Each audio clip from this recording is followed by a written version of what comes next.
সবাই কেমন আছো?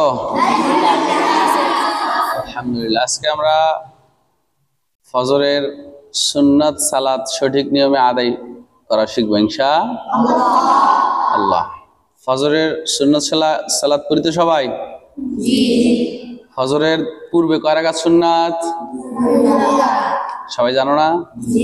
সবাই বলো কয় রাকাত সুন্নাত? ফজরের ফরজের পূর্বে এই 2 রাকাত সুন্নাতের গুরুত্ব তোমরা কত জানো?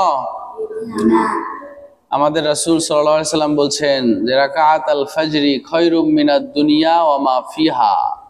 ফজরের 1 রাকাত সুন্নাত সালাত গোটা পৃথিবী এবং পৃথিবীর মধ্যে যা কিছু আছে সবকিছুর চেয়ে বেশি দামি। সুবহানাল্লাহ বলবা না? সবচেয়ে গুরুত্বপূর্ণ সুন্নাত সালাত হচ্ছে ফজরের 2 রাকাত সুন্নাত সালাত। এজন্য কোনোভাবেই ফজরের 2 রাকাত সুন্নাত সালাত ছেড়ে দেওয়া যাবে না। এই দুনিয়াটা কত বড় এবং দুনিয়ার মধ্যে কত দামি দামি সম্পদ আছে না? সবকিছুর চাইতে ফজরের 1 রাকাত সুন্নাতেরই দাম আল্লাহর কাছে বেশি। সুবহানাল্লাহ। তো আমরা সবাই সুন্নাত সালাত আদায় করব, ফজরের সুন্নাত কোনোভাবেই ছেড়ে দিব না ইনশাআল্লাহ। আর সুন্নাত সালাত আদায় করার ক্ষেত্রে আমরা যখন ফজরের সুন্নাত আদায় করব, সুন্নাত সালাত 2 রাকাত না? 2 রাকাতের প্রথম রাকাতে সূরা ফাতিহার শেষে সূরা কাফিরুন পড়ব। সূরা ফাতিহার সাথে কোন সূরা পড়ব? সূরা কাফিরুন। এবং দ্বিতীয় রাকাতে সূরা ফাতিহার সাথে সূরা ইখলাস পড়ব। কোন সূরা পড়ব? ইখলাস। এটা সুন্নাত, এটা পড়া কি সুন্নাত। আর ফজরের সুন্নাত সালাত সহ অন্য যে সুন্নাত সালাতগুলো আছে এগুলো বাড়িতে পড়া উত্তম। মসজিদের চাইতে কোথায় পড়া উত্তম? বাড়িতে পড়া উত্তম। মসজিদে পড়াও জায়েজ, তবে বাড়ি থেকে সুন্নাত সালাত পড়ে আসতে পারলে এটা ভালো। এখন একটা মাসলা শোনো। ধরো তুমি মসজিদে আসছো, এসে দেখতেছো একামত শুরু হয়ে গেছে, ফজরের ফরজ নামাজের কি শুরু হয়ে গেছে? একামত শুরু হয়ে গেছে, অথবা সালাতই শুরু হয়ে গেছে, সালাত চলছে, এরকম সময় তুমি মসজিদে আসলা, সুন্নত এখনো কিন্তু পড়ো নাই। এখন কি করবা? ফরজে যোগদান করবা, মানে জামাত ধরবা, নাকি আগে ফজরের সুন্নত আদায় করবা? কি করবা?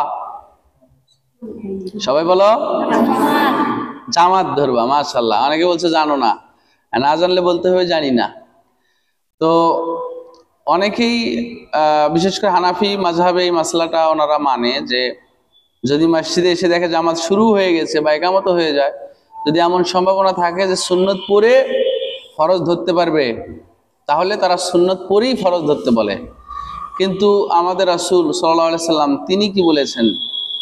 বিশ্বনবী মুহাম্মদ সাল্লাল্লাহু আলাইহি সাল্লাম বলছেন ইজা উকিমাতিস সালাহ ফালা সালাতা ইল্লাল মাকতুবাহ। যখন একামত হয়ে যায়, একামত হয়ে যাওয়ার পর ফরজ সালাত ছাড়া, মানে জামাতের ফরজ সালাত ছাড়া আর কোনো সালাত নাই। সুতরাং যদি এসে আমরা দেখি জামাত শুরু হয়ে গেছে বা একামত হয়ে গেছে, তাহলে আমরা আর সুন্নত পড়বো না, ডাইরেক্ট কি করবো?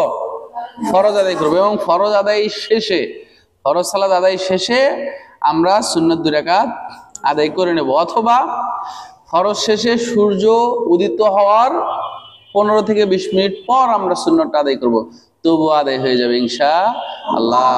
একটা হাদিস আছে যে এক সাহাবী তিনি ফরজের পরে 2 রাকাত পড়লেন। রাসূল সাল্লাল্লাহু আলাইহি ওয়াসাল্লাম দেখে তাকে জিজ্ঞেস করলেন যে ফজরের পরে তো কোনো সালাত নাই।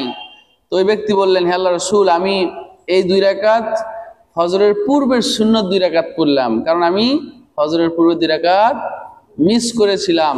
তখন বিশ্বনবী চুপ থাকলেন, তাকে আর কিছু বললেন না। তাহলে চুপ থাকা কিসের সম্মতির লক্ষণ না? সুতরাং ফরজ শেষ হয়ে গেলে আমরা ফরজের পরে সুন্নত আদায় করে নিব। ফরজের চাইতে কোনোভাবেই সুন্নতের গুরুত্ব বেশি নয়, বোঝো নাই?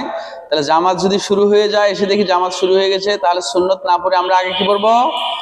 ফরজ পড়বো। কারণ বিশ্বনবী বলে গেছেন লা সালাতা ইল্লাল মাকতুবা, মানে একামত হয়ে গেলে, ইজা উকিমাতিস সালাহ ফালা সালাতা ইল্লাল মাকতুবা, একামত হয়ে গেলে আর কোনো সালাত পড়ার সুযোগ নাই। এই রাসূল সাল্লাল্লাহু আলাইহি ওয়াসাল্লামের এই কথাটা মেনে নেওয়াই সুন্নত মেনে নেওয়া। আল্লাহ আমাদের সবাইকে সঠিকভাবে ফজরের সুন্নত আদায় করার তৌফিক দান করুন। আল্লাহুম্মা আমিন। সুবহানাকা আল্লাহুম্মা ওয়া বিহামদিকা আশহাদু আল্লা ইলাহা ইল্লা আনতা আস্তাগফিরুকা আতুবু ইলাইক। আসসালামু আলাইকুম ওয়া রাহমাতুল্লাহ।